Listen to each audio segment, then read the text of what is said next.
Sarah Mitchell stepped out of her modest sedan and looked up at the imposing gates of Oceanic Naval Base.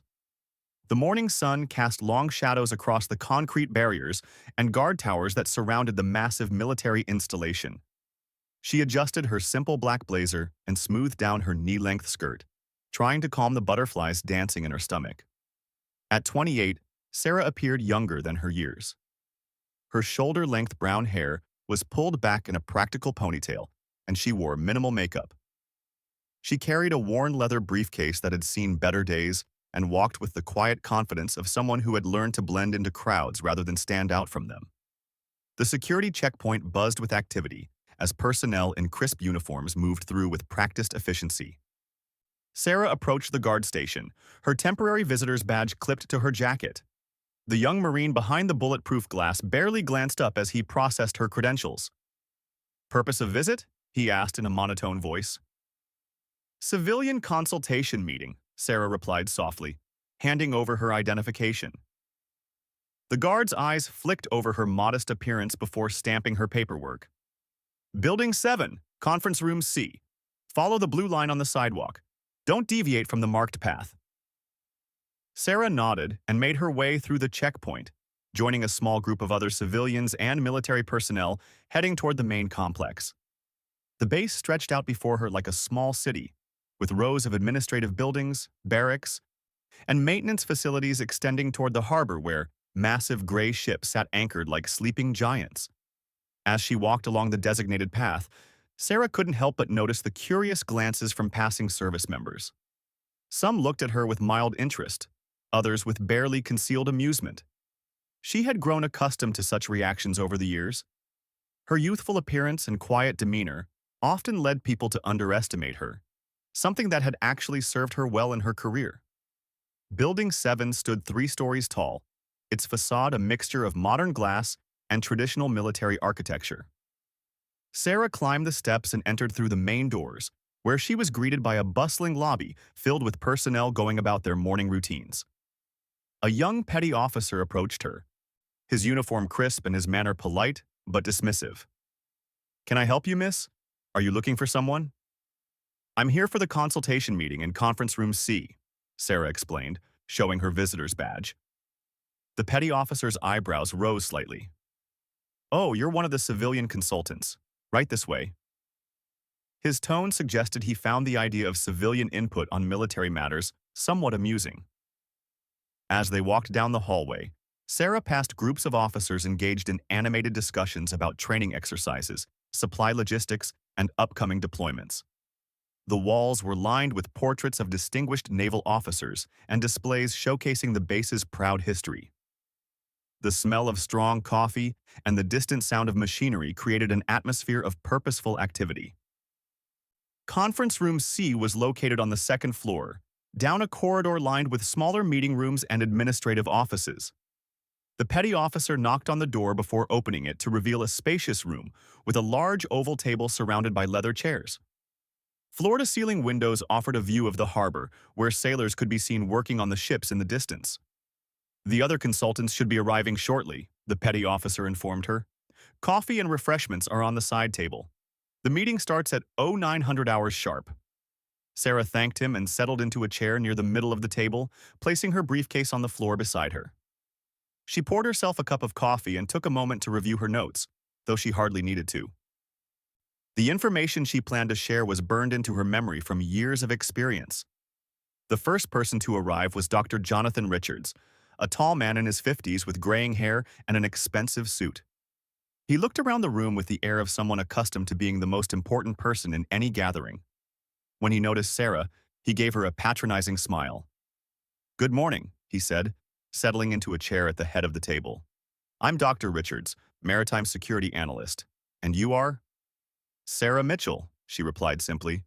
"Ah, are you someone's assistant, taking notes for the meeting perhaps?" Dr. Richards asked, already turning his attention to his tablet.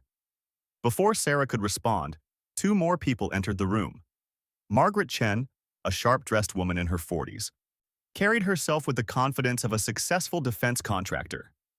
Behind her came Thomas Brennan, whose military bearing and close-cropped hair suggested recent retirement from active duty.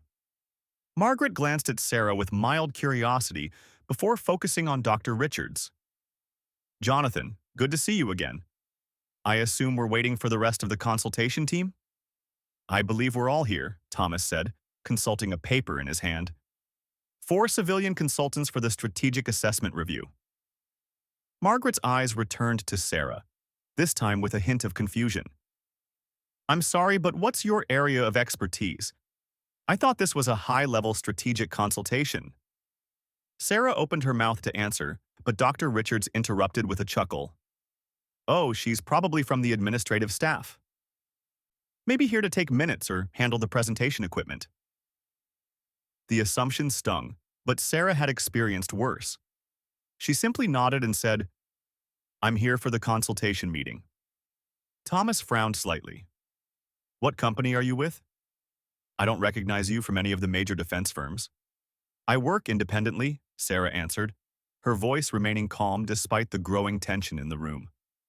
Margaret and Dr. Richards exchanged glances, their expressions clearly conveying their skepticism about Sarah's qualifications. The room fell into an uncomfortable silence as the 3 established consultants began discussing preliminary matters among themselves, effectively excluding Sarah from the conversation. The Chinese naval expansion in the South China Sea is the primary concern, Dr. Richards declared, spreading several documents across the table. Their submarine capabilities have advanced significantly in the past 5 years. Agreed, Margaret chimed in. Our intelligence suggests they've developed new stealth technologies that could compromise our current detection systems. Thomas nodded gravely. The implications for our Pacific Fleet positioning are substantial. We may need to completely restructure our deployment strategies. Sarah listened quietly, making mental notes of their observations. While their analysis wasn't incorrect, it was incomplete and based on outdated intelligence reports that didn't account for several recent developments she was aware of. However, she decided to wait for the appropriate moment to contribute. At exactly 9 o'clock, the conference room door opened and several naval officers filed in, led by a stern-faced captain whose uniform displayed numerous ribbons and commendations. Captain Rodriguez commanded immediate respect as he surveyed the room, his eyes briefly pausing on each consultant. Good morning, everyone. I'm Captain Rodriguez, and I'll be facilitating today's session. His voice carried the authority of decades of naval service. We've brought you here because we need fresh perspectives on some challenging strategic questions facing our operations. The captain took his seat at the head of the table and gestured for his staff to distribute briefing packets. Before we begin, let me introduce our team. Commander Walsh, our intelligence officer, Lieutenant Commander Foster, tactical operations, and Petty Officer Davis, who will be recording the session. As the introductions concluded, Dr. Richards cleared his throat. Captain, before we proceed, I think there may be some confusion about the consultation team. This young lady, he gestured towards Sarah, seems to be under the impression she's part of the strategic review. Captain Rodriguez's eyes settled on Sarah, his expression neutral but attentive. And you are? Sarah Mitchell, she replied, her voice steady. The captain consulted a document in front of him, running his finger down what appeared to be a list of names. His eyebrows rose slightly, and he looked at Sarah with renewed interest. Ms. Mitchell, yes. You're listed here as a strategic analyst specializing in naval intelligence. He paused, studying her more carefully. Your credentials are quite impressive according to this file. Dr. Richards looked genuinely surprised. Really? What organization are you with, Ms. Mitchell? Sarah hesitated for just a moment. I prefer to let my analysis speak for itself. Margaret leaned forward, her curiosity clearly piqued. That's an interesting approach. Most consultants are eager to establish their credibility up front. Perhaps we should proceed with the briefing, Captain Rodriguez suggested diplomatically. You'll all have plenty of opportunity to demonstrate your expertise as we work through the scenarios. The next hour was spent reviewing intelligence reports and strategic assessments. The naval officers presented detailed analyses of current threats and operational challenges, while the consultants offered their perspectives and recommendations. Dr. Richards dominated much of the discussion with lengthy presentations about theoretical threat models. Margaret focused on technological solutions and procurement strategies. Thomas contributed tactical insights based on his military experience. Throughout the session, Sarah remained largely quiet, occasionally asking pointed questions that seemed to surprise the naval officers with their depth and specificity. When she did speak, her comments were brief, but demonstrated an understanding of naval operations that went far beyond what anyone in the room had expected. Ms. Mitchell raises an interesting point about the submarine detection protocols, Commander Walsh noted after one of Sarah's observations. That's not something that's widely discussed in civilian circles. I've done some research on the topic, Sarah replied modestly. As the morning progressed, it became increasingly clear to the naval officers that Sarah possessed knowledge and insights that rivaled or exceeded those of the other consultants. However, Dr. Richards, Margaret, and Thomas continued to treat her with barely concealed condescension, apparently attributing her contributions to luck or overheard conversations. During a brief break, Margaret approached Sarah near the coffee station. You know, it's refreshing to see young people taking an interest in defense matters. Are you considering a career in this field? Sarah stirred her coffee thoughtfully. I'm already established in my career, thank you. Oh, where did you go to school? What's your background? Margaret pressed, clearly fishing for information that would help her categorize Sarah. I prefer to focus on the work at hand, Sarah replied diplomatically. Margaret's smile became slightly strained. Of course, but professional networking is important. We're all here because of our expertise and reputations in this field. Before Sarah could respond, Captain Rodriguez called the group back to order. The afternoon session focused on a complex scenario involving coordinated threats from multiple adversaries. The naval officers presented the situation in stages, asking for input and recommendations from the consultants. Dr. Richards immediately launched into a detailed analysis based on historical precedents and academic models. His presentation was polished and comprehensive, covering multiple aspects of the scenario with the confidence of someone accustomed to being regarded as an authority. Margaret followed with a technology-focused approach, discussing advanced systems and capabilities that could be leveraged to address the threats. Her knowledge of defense industry capabilities was extensive, and she spoke with the assurance of someone who had been involved in numerous high-level procurement decisions. Thomas provided a tactical perspective informed by his military experience, offering practical insights into operational considerations and potential challenges that academic analysts might overlook. When it came to Sarah's turn, she stood quietly and moved to the presentation screen. Without notes or slides, she began to outline a strategic response that synthesized elements from all the previous presentations while adding layers of analysis that none of the others had considered. Her assessment covered not only the immediate tactical and technological aspects of the scenario, but also the broader geopolitical implications and long-term strategic consequences. She discussed maritime law considerations, alliance dynamics, intelligence gathering requirements, and logistical challenges with a depth of understanding that left the room in stunned silence. Commander Walsh leaned forward in his chair. Ms. Mitchell, that analysis demonstrates a level of operational understanding that's quite remarkable. How did you develop such detailed knowledge of our capabilities and procedures? Sarah returned to her seat without directly answering the question. The scenario presents some complex challenges, but there are established protocols for addressing each element. Dr. Richards looked genuinely puzzled. I have to admit, I'm curious about your background as well. That level of strategic thinking typically comes from years of experience in senior positions. Experience can be gained in many ways, Sarah replied simply. The tension in the room was palpable. The other consultants were clearly struggling to reconcile Sarah's apparent youth and modest appearance with the sophisticated analysis she had just delivered. The naval officers, meanwhile, seemed to be reassessing their initial impressions. Captain Rodriguez cleared his throat. I think this has been a very productive session. We'll break for lunch and reconvene at 1400 hours for the final scenario review. As the group dispersed, Sarah gathered her things and headed for the door. Behind her, she could hear hushed conversations as the other consultants and naval officers tried to make sense of what they had just witnessed. Walking through the base corridors toward the cafeteria, Sarah reflected on the morning's events. This was not an unfamiliar situation for her. Throughout her career, she had grown accustomed to being underestimated based on her appearance and demeanor. It was both a source of frustration and, paradoxically, a strategic advantage.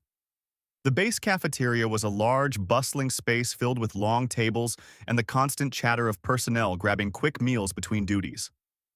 Sarah selected a simple sandwich and found a quiet corner table where she could review her notes and prepare for the afternoon session. She was halfway through her lunch when Dr. Richards, Margaret, and Thomas approached her table. Dr. Richards wore an expression of barely contained curiosity mixed with professional concern. "Ms. Mitchell, do you mind if we join you?" he asked, though the three were already pulling out chairs. "Of course," Sarah replied, setting down her sandwich. Margaret leaned forward intently. "We've been discussing your presentation this morning, and we have to say we're all quite impressed, but we're also somewhat concerned." "Concerned?" Sarah asked, raising an eyebrow. Thomas cleared his throat. "The level of detail in your analysis suggests access to classified information or intelligence reports that civilian consultants typically don't have clearance to review." Dr. Richards nodded in agreement. "We're not questioning your capabilities, but there are protocols and security considerations that govern this type of consultation work." Sarah took a sip of her water and considered her response carefully. "I assure you that I haven't accessed any classified information inappropriately." "Then how do you explain your knowledge of specific operational procedures and capability assessments?" Margaret pressed. "Some of the details you mentioned aren't available in open-source intelligence reports." "I've been working in this field for quite some time," Sarah answered. "You develop insights and understanding through experience and careful analysis of available information." The three consultants exchanged glances, clearly not satisfied with her explanation. Dr. Richards leaned back in his chair, studying Sarah with renewed interest. "You know, in all my years in this business, I've learned to recognize different types of expertise: academic knowledge, industry experience, military background, intelligence work. Your analysis this morning didn't fit neatly into any of those categories." Thomas nodded. "It felt more like operational knowledge, the kind that comes from being directly involved in planning and execution rather than just studying and analyzing." Sarah finished her sandwich and began gathering her things. "I appreciate your curiosity, but I think we should focus on providing the best possible consultation to Captain Rodriguez and his team." Margaret reached out and touched Sarah's arm gently. "We're not trying to interrogate you. It's just that in this business, credentials and background matter. People need to know who they're working with and what qualifies them to provide strategic advice." "My qualifications will become clear through my work," Sarah replied, standing up from the table. As she walked away, she could feel their eyes following her. The afternoon session would likely bring more pointed questions and increased scrutiny. She had faced similar situations before, but never in quite these circumstances. The walk back to Building 7 gave Sarah time to consider her options. She could continue to deflect questions about her background and risk undermining the consultation process. Alternatively, she could reveal more about herself, but that would likely create an entirely different set of complications. When she arrived back at Conference Room C, she found several naval officers already present, engaged in quiet discussions about the morning's presentations. Captain Rodriguez looked up as she entered and gestured for her to join him near the windows overlooking the harbor. "Ms. Mitchell, I wanted to have a brief word with you before the others arrive," he said quietly. "Your analysis this morning was exceptional, but it's also raised some questions among my staff." Sarah nodded. "I understand their concerns.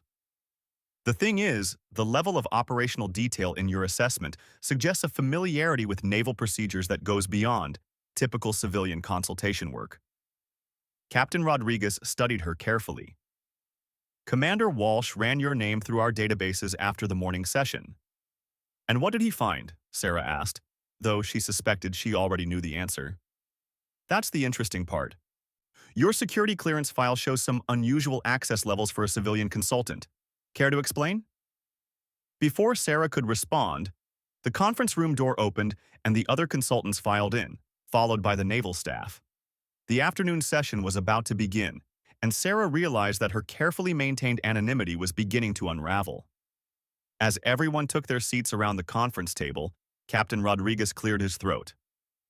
"Before we proceed with the final scenario, I think it would be beneficial for all the consultants to provide a brief overview of their backgrounds and qualifications. Dr. Richards, would you start us off? Dr. Richards launched into a detailed recitation of his academic credentials, publications, and consulting experience. Margaret followed with her industry background and defense contracting expertise. Thomas outlined his military career and transition to civilian consultation work. When all eyes turned to Sarah, the room fell silent. She could feel the weight of their expectations and curiosity. The moment of truth had arrived, and she would have to decide how much of herself to reveal. My background is somewhat different from the others, she began slowly, her voice carrying a quiet confidence that hadn't been there earlier in the day. I've spent most of my career working directly within the naval command structure, specializing in strategic planning and operational intelligence. The statement hung in the air like a bombshell. Dr. Richards's mouth fell open slightly, while Margaret and Thomas stared at her in shock. Even the naval officers seemed surprised by her revelation. Captain Rodriguez leaned forward. Can you be more specific about your current position and clearance level? Sarah took a deep breath, knowing that her next words would change everything about how she was perceived in the room. The quiet, unassuming consultant was about to disappear forever, replaced by someone whose true identity would shock everyone present. Sarah Mitchell stood quietly by the conference room window, her reflection barely visible in the glass as she gazed out at the harbor. The weight of the moment pressed down on her shoulders like an invisible anchor. Behind her, the room remained silent, everyone waiting for her to continue her explanation. She turned back to face the group, her posture subtly shifting from the defensive stance she had maintained all morning to something more authoritative. The change was almost imperceptible, but Captain Rodriguez noticed it immediately. His years of experience had taught him to recognize command presence, and he was beginning to see it emerge in the woman he had initially dismissed as just another civilian consultant. My current position, Sarah said slowly, choosing her words with careful precision, is somewhat unusual for someone participating in this type of consultation. Dr. Richards shifted impatiently in his chair. Ms. Mitchell, with all due respect, we've been trying to understand your qualifications all morning. Could you please be more direct? Sarah's eyes met his steadily. I hold the rank of Rear Admiral in the United States Navy. The silence that followed was deafening. Margaret's coffee cup slipped from her fingers and clattered against the table, sending dark liquid spreading across her notes. Thomas's mouth opened and closed wordlessly, like a fish gasping for air. Dr. Richards simply stared, his face cycling through expressions of disbelief, embarrassment, and dawning horror. Captain Rodriguez was the first to recover, snapping to attention so quickly his chair scraped loudly against the floor. Admiral Mitchell, my apologies. I had no idea. At ease, Captain, Sarah said quietly, her voice carrying a new tone of authority that transformed her from the timid consultant into the commanding officer she truly was. Please, everyone remain seated. This situation is exactly why I prefer to observe before revealing my identity. Commander Walsh had gone completely pale, realizing that he had spent the morning treating a two-star admiral like an inexperienced civilian. Lieutenant Commander Foster looked as though he wanted to disappear into the floor. Even Petty Officer Davis had stopped taking notes, his pen frozen above his notepad. Margaret found her voice first, though it came out as barely more than a whisper. Admiral, but you look so young, Sarah supplied with a slight smile. I get that a lot. I was promoted to Rear Admiral at 36, which makes me one of the youngest flag officers in the Navy's recent history. Dr. Richards had finally managed to close his mouth, but his face had turned an alarming shade of red. My sincere apologies, Admiral. I had no idea we were speaking with someone of your rank and experience. That was rather the point, Sarah replied, moving to retake her seat at the conference table. I wanted to observe how this consultation process typically functions without the dynamics that my rank would introduce. Thomas, drawing on his military background, was struggling to process the revelation. But why would an admiral be participating in a consultation as though she were a civilian contractor?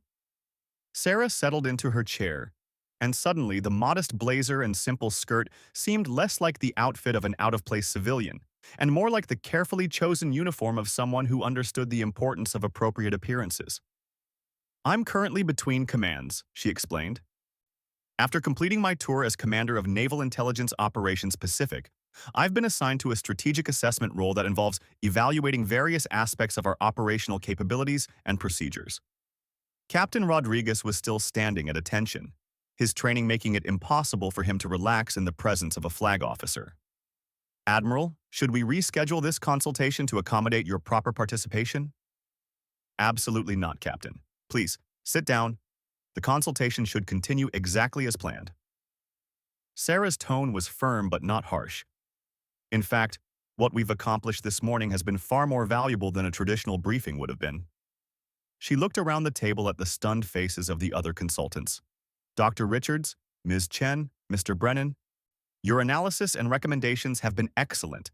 The fact that you didn't know my identity allowed you to present your ideas without the influence of military hierarchy or the tendency to defer to rank. Margaret was slowly piecing together the implications of what she had witnessed. So, when you were asking those detailed questions about submarine detection protocols, I was drawing on 15 years of experience in naval intelligence and strategic operations, Sarah confirmed, including 2 years as Deputy Commander of the Pacific Fleet's Submarine Warfare Division. Dr. Richards looked as though he might be sick. Admiral, I owe you a profound apology. My behavior this morning was unprofessional and completely inappropriate. Your behavior was exactly what I expected based on my appearance and the assumptions people naturally make, Sarah replied diplomatically. It wasn't personal, Dr. Richards. It was simply human nature. Thomas leaned forward, his military background helping him navigate the awkward situation. Ma'am, if I may ask, what's the purpose of this type of undercover assessment? Sarah appreciated his directness. The Navy is constantly evaluating its procedures and operations. Sometimes the most valuable insights come from observing systems and people in their natural state, without the artificial behavior that occurs when everyone knows they're being evaluated by senior leadership. Commander Walsh finally found his voice. Admiral, the intelligence briefings we provided this morning, were they adequate for someone of your clearance level? They were appropriate for the stated purpose of the consultation, Sarah answered carefully. Though I noticed several areas where the briefings could be enhanced to provide civilian consultants with a better understanding of the strategic context. She turned her attention back to the 3 civilian consultants, who were still struggling to process the morning's revelations. I want to be clear that your contributions have been genuinely valuable. The perspective of experienced professionals from outside the military hierarchy is exactly what we need for this type of strategic assessment. Margaret was shaking her head slowly. I feel like such an idiot. When I asked if you were considering a career in defense matters, you were being welcoming to someone you thought was new to the field, Sarah said gently. That speaks well of your character, not poorly. The afternoon session that followed was unlike anything any of them had experienced. With Sarah's true identity revealed, the dynamic in the room shifted completely. The civilian consultants, while initially intimidated, gradually began to engage with her as the expert she clearly was. Captain Rodriguez and his staff found themselves in the unusual position of briefing a flag officer who was simultaneously evaluating their procedures and participating in the consultation process. Sarah proved to be remarkably skilled at balancing her dual role. She continued to encourage input from the other consultants while providing insights that demonstrated her deep understanding of naval operations. Her questions became more pointed and strategic, revealing gaps in planning and assumptions that might not have been apparent to someone without her level of experience. The scenario you've presented assumes that our adversaries will respond to our fleet movements in predictable ways, she observed during the afternoon's complex wargame simulation.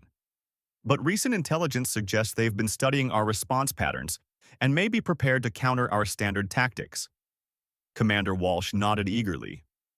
That's exactly the kind of insight we were hoping to gain from this consultation. How do we adjust our planning to account for adaptive adversaries? The discussion that followed was intense and productive. Dr. Richards, once he had recovered from his initial embarrassment, proved to be an excellent strategic thinker when working alongside rather than trying to impress someone he perceived as his superior. Margaret's industry knowledge became even more valuable when filtered through Sarah's operational experience. Thomas was able to bridge the gap between theoretical planning and practical implementation. As the afternoon wore on, Sarah found herself genuinely enjoying the collaboration. It had been months since she had been able to engage in this type of strategic discussion without the formal constraints of military hierarchy.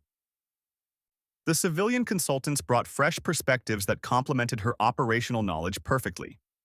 During a brief break, Captain Rodriguez approached her privately.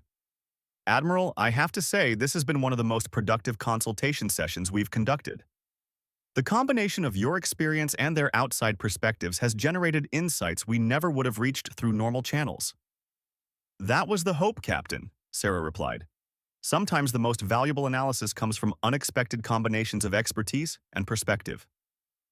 When the session reconvened for the final scenario, the group tackled a complex multi-theater crisis that required coordination between multiple commands and allied forces. The scenario was designed to test not just tactical knowledge, but strategic thinking and understanding of political and diplomatic constraints. Dr. Richards took the lead in analyzing the diplomatic implications, his academic background providing valuable context for the international law and alliance considerations. Margaret focused on the technological and logistical challenges of coordinating such a complex operation. Thomas contributed tactical insights based on his experience with joint operations. Sarah listened carefully to each presentation before offering her analysis. Her assessment wove together all of their contributions while adding layers of complexity and nuance that only someone with her level of experience could provide. The scenario assumes perfect communication and coordination between all participants, she noted. In reality, information flows differently through different command structures. Intelligence may be incomplete or contradictory, and political constraints may change rapidly as the situation develops. She moved to the whiteboard and began sketching a more complex decision tree that accounted for uncertainty, communication delays, and the fog of war that inevitably accompanies any major operation. "This is why we need exercises like this," she continued, "not just to test our plans, but to identify the assumptions and blind spots that could compromise our effectiveness in a real crisis." The discussion that followed revealed several critical vulnerabilities in the existing operational plans. More importantly, it generated creative solutions that none of the participants would have developed working alone. As the consultation session drew to a close, Captain Rodriguez addressed the group with obvious satisfaction. "This has exceeded all of our expectations. The insights generated today will influence our operational planning for months to come." He turned to Sarah specifically. "Admiral, your unique approach to this consultation has been invaluable.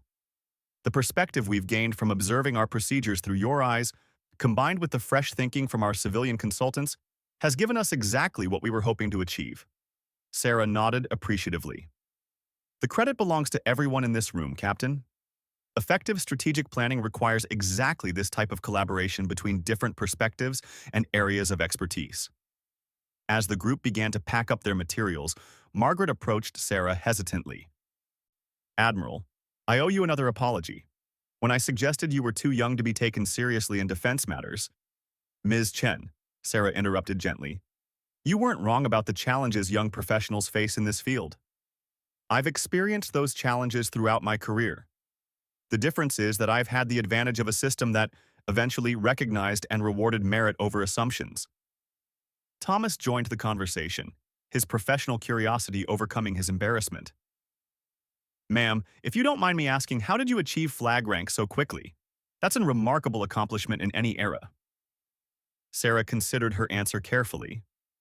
"Hard work, excellent mentors, and probably some luck with timing and assignment opportunities.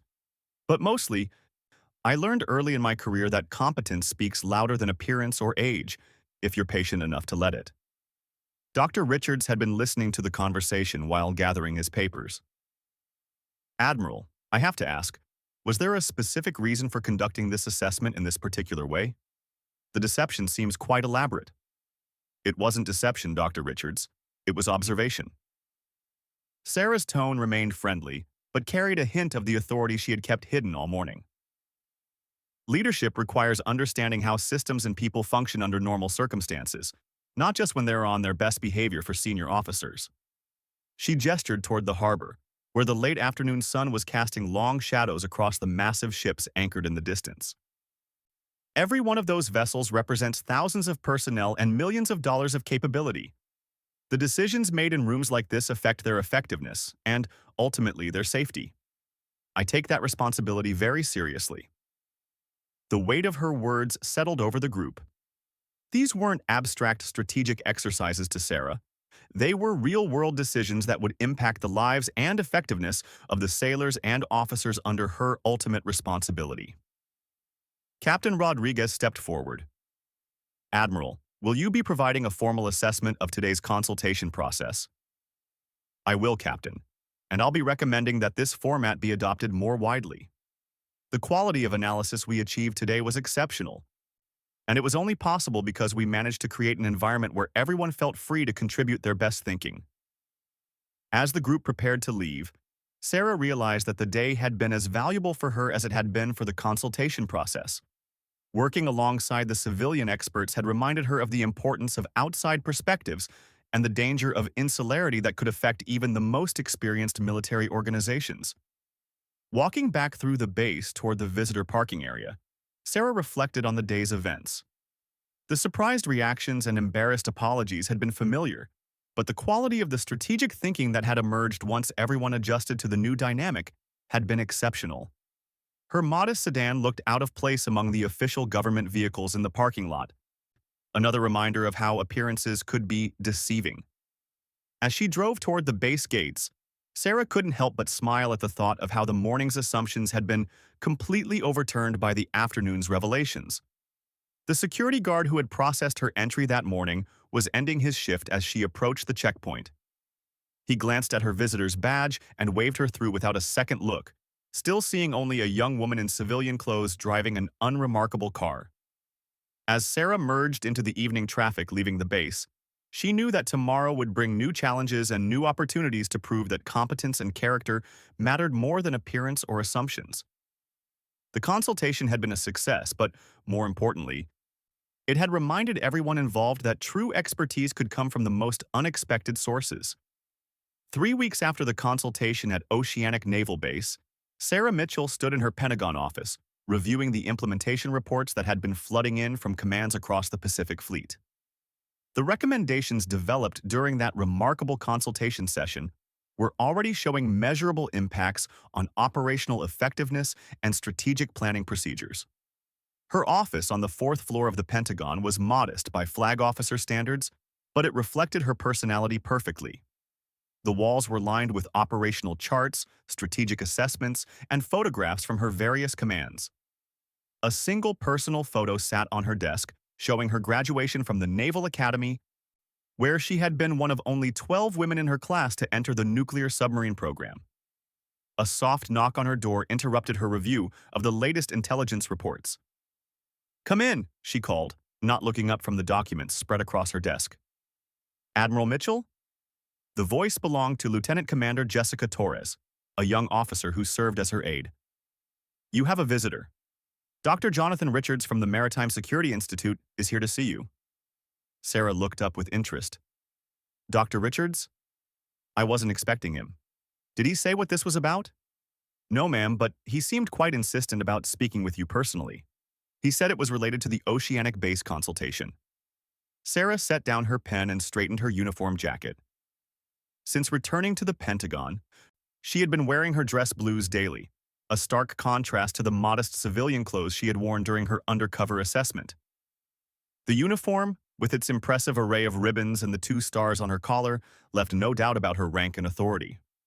"Send him in, Torres, and please ask my secretary to hold my calls for the next 30 minutes. Dr. Richards entered the office with a confidence that seemed forced. He was impeccably dressed in an expensive navy suit, and he carried a leather portfolio that Sarah recognized from their consultation session. However, his usual air of academic superiority was notably absent. "Admiral Mitchell," he began formally, extending his hand. "Thank you for agreeing to see me without an appointment." Sarah stood and shook his hand, gesturing for him to take a seat in one of the chairs facing her desk. "Dr. Richards, this is unexpected. What brings you to Washington?" "I wanted to speak with you about the consultation process we participated in at Oceanic Base," he said, settling into his chair and opening his portfolio. and to discuss some concerns I have about how the session was conducted. Sarah raised an eyebrow. Concerns? I thought the session was quite productive. The recommendations we developed have been implemented across multiple commands with excellent results. Dr. Richards shifted uncomfortably. That's not in question, Admiral. The quality of the analysis was exceptional, and I understand the strategic value of the insights we generated. My concerns are more about the methodology and the ethical implications of the approach you used. Please explain.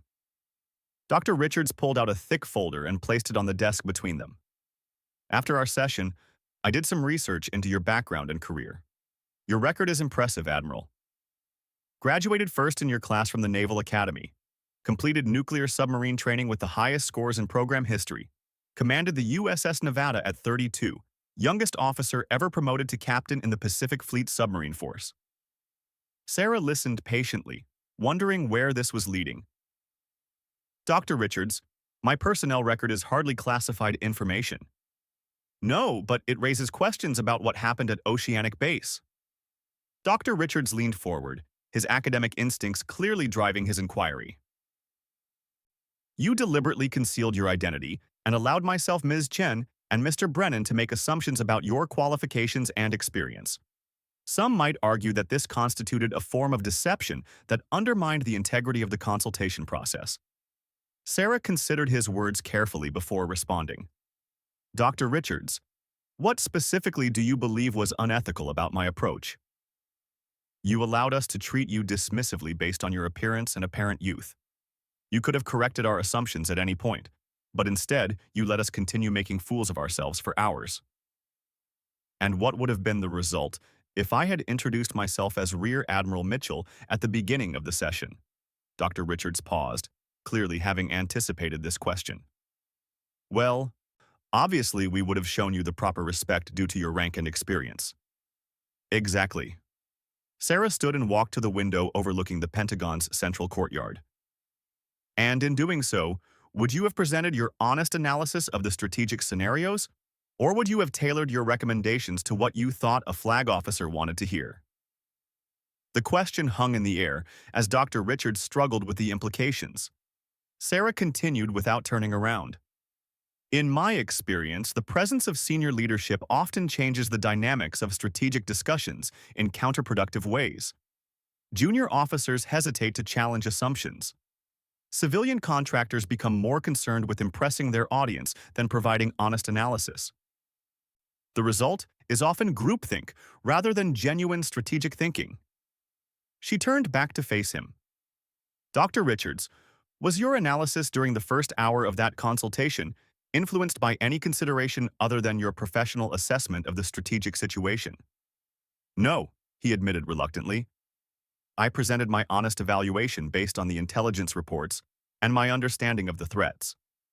And Ms. Chen's technological recommendations were based purely on her assessment of capability gaps and available solutions. Mr. Brennan's tactical insights? Drawn directly from his military experience without regard to what anyone else might want to hear. Sarah returned to her desk and sat down, fixing Dr. Richards with a steady gaze. That kind of unfiltered professional analysis is exactly what we needed for that assessment. It's also exactly what we would not have gotten if I had walked into that room wearing these stars. Dr. Richards was quiet for a moment, processing her argument. I understand your reasoning, Admiral, but surely there were other ways to achieve the same result without making us look foolish. Dr. Richards, did you feel foolish because of anything I said or did, or because of assumptions you made based on my appearance? The question clearly stung. Dr. Richards looked down at his hands before answering. The assumptions were mine, I'll admit that. But you could have corrected them. At what point should I have corrected them? When you assumed I was someone's assistant? When you suggested I was there to handle the presentation equipment? When Ms. Chen asked if I was considering a career in defense matters? Sarah's voice remained calm, but there was an edge to it that made clear she had not forgotten those moments. I suppose any of those moments would have been appropriate, Dr. Richards conceded, and each correction would have fundamentally changed the dynamic of the consultation. Instead of 4 professionals working together to solve strategic problems, It would have become three contractors trying to impress a flag officer while managing their embarrassment over their initial assumptions. Sarah opened her own folder and pulled out several documents. Dr. Richards, let me show you something that might put this in perspective. She spread out a series of evaluation reports on the table.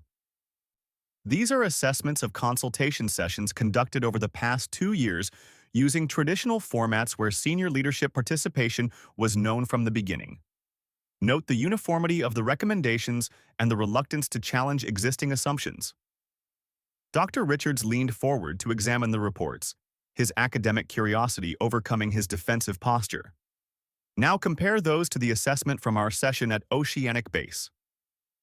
Sarah placed another document on top of the others. The depth of analysis, the willingness to challenge conventional thinking, the creative problem-solving approaches. The difference is remarkable. Dr. Richards studied the documents carefully, his trained analytical mind processing the implications. The recommendations from the Oceanic session are significantly more innovative and comprehensive. Precisely. And that's not because the other consultants in previous sessions were less capable. It's because they were operating in an environment where hierarchy and deference influenced their willingness to think creatively and challenge assumptions. Sarah gathered the documents and returned them to her folder. Dr. Richards, I want to ask you a direct question, and I'd appreciate an honest answer. If you had known my identity from the beginning, would you have been as willing to debate strategic approaches with me as you were with what you thought was an inexperienced civilian consultant? Dr. Richards was silent for a long moment. When he finally spoke, his voice was thoughtful rather than defensive. Probably not. I would have been more deferential, more concerned with avoiding any appearance of challenging your expertise. And that deference, however well-intentioned, would have diminished the value of your contribution to the strategic assessment. I'm beginning to see your point, Dr. Richards admitted, but surely you can understand how disconcerting it was to realize that we had been observed in that way. Sarah nodded. I do understand, and I don't take lightly the decision to conduct assessments this way. But let me share something else with you. She turned to her computer and pulled up a classified briefing document. The strategic recommendations developed during our Oceanic session have been implemented across 7 different commands in the Pacific Fleet. The results have exceeded all expectations. Operational effectiveness has improved by measurable margins, and we've identified and addressed vulnerabilities that might not have been apparent using conventional assessment methods. Dr. Richards looked genuinely surprised. In just 3 weeks? Good strategic thinking has immediate applications, Dr. Richards. The insights you and your colleagues provided weren't just academic exercises. They've directly contributed to improving the readiness and effectiveness of thousands of naval personnel. The weight of this information seemed to settle over Dr. Richards as he realized the real-world impact of their consultation session. I had no idea the recommendations would be implemented so quickly. That's the difference between consultation and actual strategic planning, Sarah explained. When we identify genuine improvements to operational effectiveness, we implement them immediately. Lives and national security depend on getting these things right. Dr. Richards leaned back in his chair, his expression thoughtful. Admiral, I came here today planning to file a formal complaint about the consultation methodology. I felt that my professional reputation had been undermined by being deceived about the circumstances of the session. And now? Now I'm reconsidering. If the ultimate result was improved naval operations and enhanced national security, then perhaps my bruised ego is a small price to pay. Sarah smiled for the first time since he had arrived.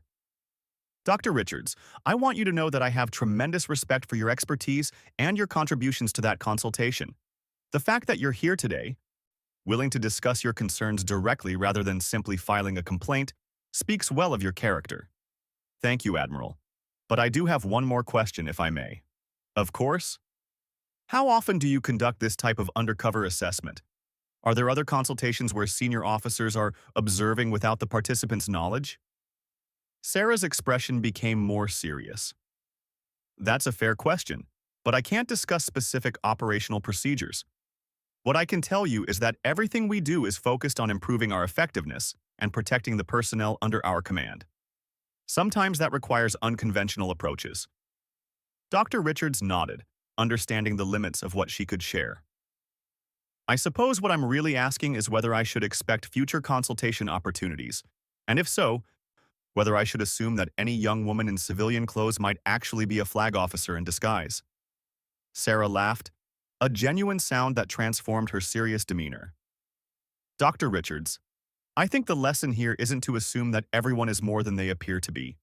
The lesson is that everyone deserves to be treated with respect and given the opportunity to contribute based on their actual capabilities rather than superficial impressions. Point taken, Admiral, and well made. Dr. Richards began gathering his papers and returning them to his portfolio. I have to admit, this conversation has been enlightening. I came here feeling deceived and manipulated, but I'm leaving with a much better understanding of the complexities of strategic assessment and military leadership.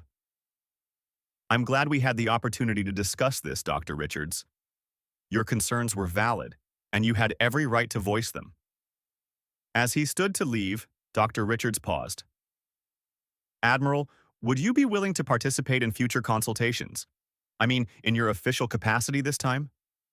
I'd be open to that possibility, Sarah replied, though I think you might find the dynamic quite different.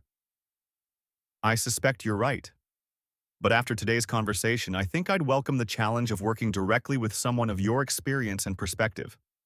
After Dr. Richards left, Sarah returned to her desk and the stack of implementation reports awaiting her review. The conversation had been more productive than she had expected, and it had reinforced her belief that the unconventional consultation methodology was worth the potential complications it created. Her phone buzzed with an incoming call from Captain Rodriguez at Oceanic Base. Admiral, I hope I'm not interrupting anything important. Not at all, Captain. What can I do for you? I wanted to update you on the implementation of the strategic recommendations from last month's consultation. The results have been even better than we anticipated, and I've been contacted by several other commands requesting similar consultation sessions. Sarah smiled. I'm pleased to hear that, Captain. The quality of thinking that emerged from that session was exceptional. There's something else, Admiral. I've been thinking about the methodology you used, and I wanted to ask if you'd be willing to help us develop this approach for broader application. The combination of outside expertise and unbiased assessment seems to be exactly what we need for complex strategic challenges. I'd be very interested in discussing that further, Captain. Why don't you put together a proposal and we can schedule a meeting to review the possibilities? After ending the call, Sarah reflected on how the events of the past month had evolved. What had begun as a single experimental assessment had generated insights that were already improving naval operations across multiple commands. More importantly, it had demonstrated the value of looking beyond superficial assumptions to recognize genuine capability and expertise wherever it might be found. The afternoon sun was setting over the Pentagon, casting long shadows across her office. Outside her window, the steady flow of personnel moving through the corridors represented the thousands of military and civilian professionals who worked together to protect national security.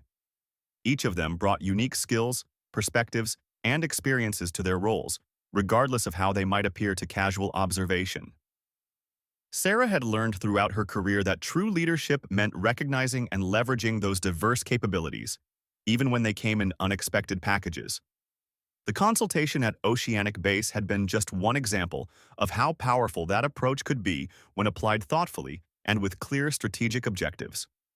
As she prepared to leave for the day, Sarah made a mental note to schedule follow-up sessions with Dr. Richards, Margaret Chen, and Thomas Brennan.